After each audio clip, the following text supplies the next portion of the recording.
पुरी जिला पिपिली विज्ञापित परिषद रे रविवार दिन स्वायत्त शासन दिवस पालित हो स्वायत्त शासन दिवस रे मुख्य अतिथि हे मान्यवर पुरी सांसद डॉक्टर संबित पात्र स्थानीय विधायक आश्रित पट्टनायक जोगदेठ पिपिली विज्ञापित परिषद अध्यक्ष शेख बाबू उपाध्यक्ष एवं विज्ञापित परिषद कार्यनिर्वाही अधिकारी उपस्थित रही दिवस रे मुख्य अतिथि माने जगन्नाथ महाप्रभु को पुष्पमाल्य अर्पण कर प्रदीप प्रज्वलन करथिले। पर केंद्र एवं राज्य सरकार विभिन्न योजना माध्यम जनसाधारण मानक जोगाई देवा एवं उन्नयन कार्य गढ़ी तोड़ा लक्ष्य थिबा नै मान्यवर सांसद एवं विधायक वक्तव्य प्रदान करथिले। एही समय समस्त काउंसिलर कर्मचारी माने उपस्थित रहिथिले। स्वायत्त शासन दिवस अवसर में पिपिली एनएसी स्वायत्त शासन दिवस पालन अवसर में आम समस्त मार्गदर्शक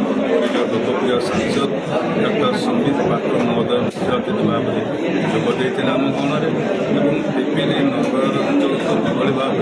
विकास विकसित पथरे पिपिली अंचल परिचित चांदुआ प्रकल्प किभली भाव में चांदुआ और चांदुआ कारीगर आगक जीवे पिपिली एनएसी जो भाव में अंचल जनसाधारण जो नित्य आवश्यक जिनिस रही गमनागमन विभिन्न कथा को माननीय प्रधानमंत्री नरेंद्र मोदी से शहरी विकास योजना रही यशस्वी मुख्यमंत्री मोहन माझी जो शहरी विकास योजना रही कथा आम आज समस्ते शुणुले निश्चित भाव में पिपिली अंचल किभली भाव में पिपिली एनएसी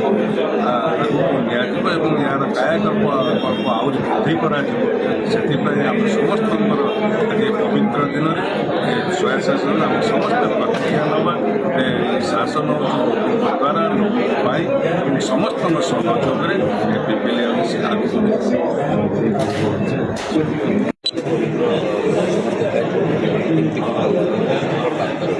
आप जानते आज स्वायत्त शासन दिवस सेल्फ गवर्नेंस डे कोभली भाव आम आगक बढ़ू निज निर्णय नबू पंचायती राज सिस्टम केमती आगक बढ़ आमर एनएससी केमती आगक बढ़ म्युनिसिपालिटी केमती आगक बढ़ आ लोक तांकर अधिकार सहित तांकर दायित्व बोध केमती प्राप्त करेंगे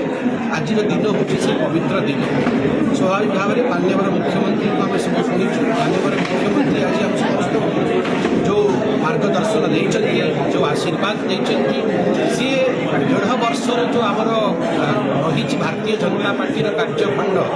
से कालखंडर पूरा रिपोर्ट कार्ड प्रस्तुत करभली भाव आम पंचायत राज सिस्टम हो कि म्युनिसिपालिटी हो कि एनएससी को आम दृढ़ कर लोकंर मतामत नहीं लोकंर राय नहीं लोकों काम आप जहाँ आम निर्वाचन पूर्व कही से सब प्रतिश्रुति केमती ए सरकार बचे रखी आज माननीय मुख्यमंत्री आमको निज अभिभाषण में कहते आज मन की बात आज आम गर्वर दिन जो ओडिशा रे आज सेल्फ गवर्नेंस डे आम पवित्र दिन मनाऊँ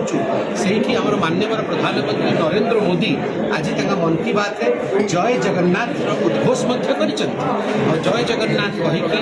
रश्मिता आम भूमि जी कि कायाकिंग रे बहुत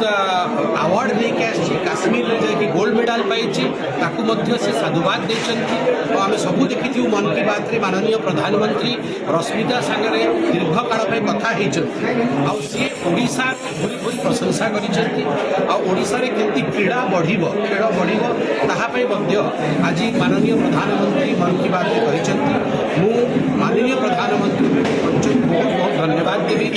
ओडिशा विषय से चिंता कर रश्मिता सागर से कथा